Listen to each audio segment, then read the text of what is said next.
Do you think people with Androids are poor? Let's just say they earn modestly. Fair. Do you judge people if they have an Android? No, I just think they may not have that much money. That's the best.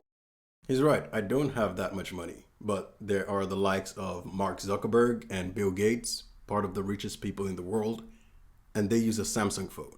I'm sure there are other billionaires and millionaires that also use an Android and don't really care what smartphone other people use. Answer ever. How much do you think an Android person makes? 30, 40 grand a year. What about the Google Pixel and all the Google people? They're just confused. They don't know what to do with themselves, so they just buy a Google Pixel. Is it? Or maybe they want the best camera for photos on a smartphone because the Google Pixel takes the best photos on any smartphone. Or maybe they're just confused. AirDrop, the best thing ever? It's pretty cool, yeah. Sending files without having to use Dropbox and all that other crap, yeah. Do any of your employees? That's like the only sensible thing he said in the entire video because AirDrop is really cool. Pretty cool. But Samsung phones also have something similar, and other Android phones, they have a universal file sharing system now that works across multiple Android devices, across the fragmentation. It's amazing, and it's lightning fast. Have Androids? A few. I don't talk much to them, though. Yeah, how much do you suspect iPhone people make? 6 figures or more. You mean the people that finance their phone and pay a monthly installmental plan to keep the phone, and if they default on that payment, the phone gets blacklisted? Yeah, right. Meet somebody for the first time, and you know they're a millionaire, but they have an Android. What do you think? They're really lost in life. Do you think? I guess Bill Gates is lost. I guess Mark Zuckerberg is lost. Maybe they are, but there are other millionaires that actually enjoy using an Android phone. I don't know them off the top of my head, but I'm sure they exist. I'm sure they do. In his defense, though, this might be satire.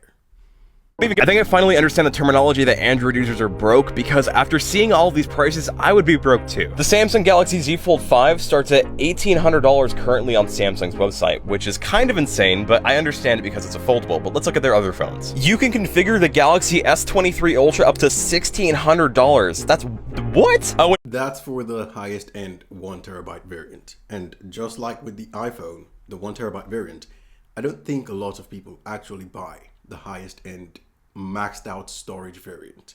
I think majority of smartphone buyers on either side, Samsung or iPhone, buy the base variant, the 256GB variant.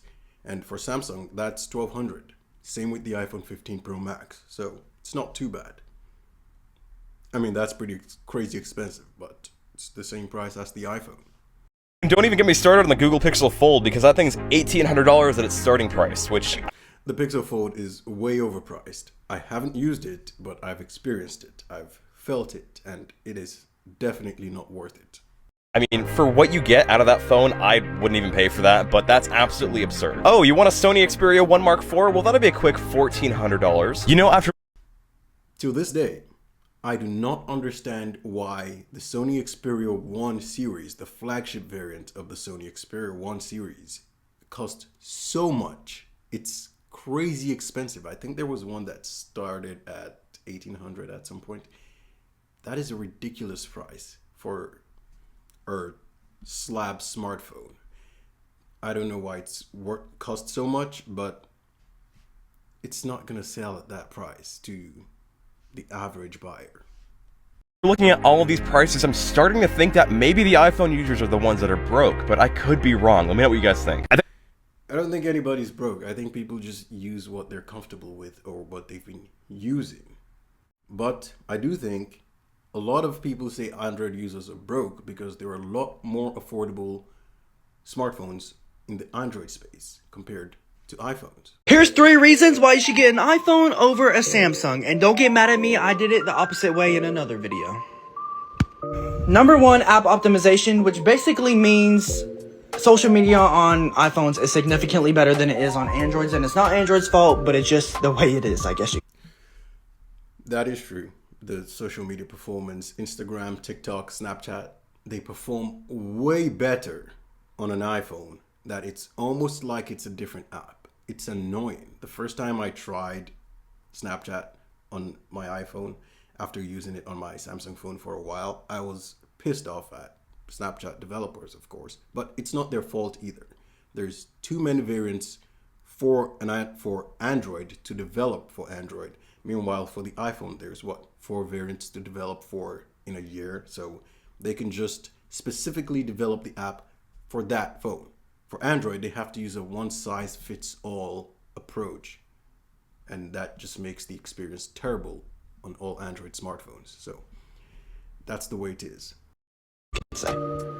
Number 2, iPhones are super smooth and they're super hard to make lag unless it's like a 5, 4, 8-year-old iPhone. Then obviously you can probably make it lag in like under 2 minutes by just spamming every app. But on Samsungs, you can spam every app and probably get it to lag in under a minute. I don't think so.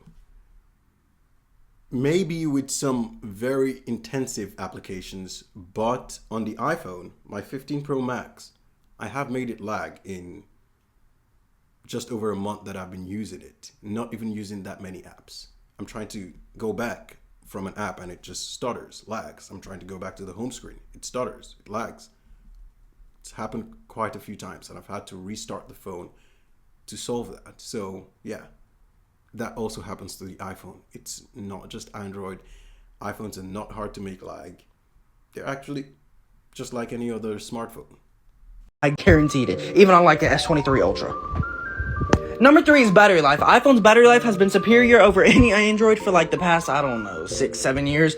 No, the iPhone's battery life has only been superior since the 13 Pro Max. And even the 13 Pro Max has a superior battery life to the latest 15 Pro Max.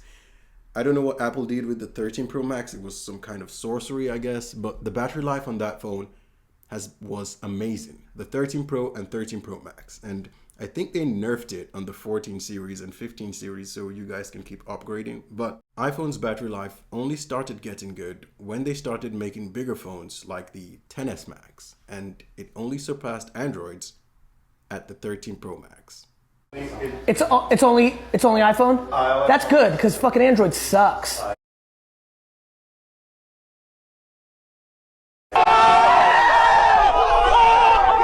I'm kidding. I just wanted people to come. I hate Andrew. By the way, there's only one reason on earth why I hate Andrew. Andy, tell everybody the story about when you decided I bet it's iMessage. Let's see. to go rogue and get Android. How long did you own an Android phone? 1 day. Why? What happened? iMessage.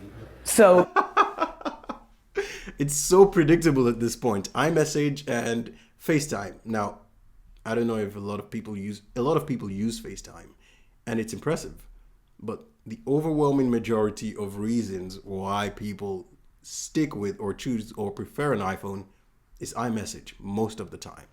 I sent a text message. Immediately, he didn't respond to anything other than, please don't tell me you're on Android. I was like, why is your shit green? Why is your shit green? And green's my favorite color, so imagine how much I hate that. The only reason nobody on my team has Android is because I have to be able to text while I'm on Wi-Fi on planes, because that's where I do all my work.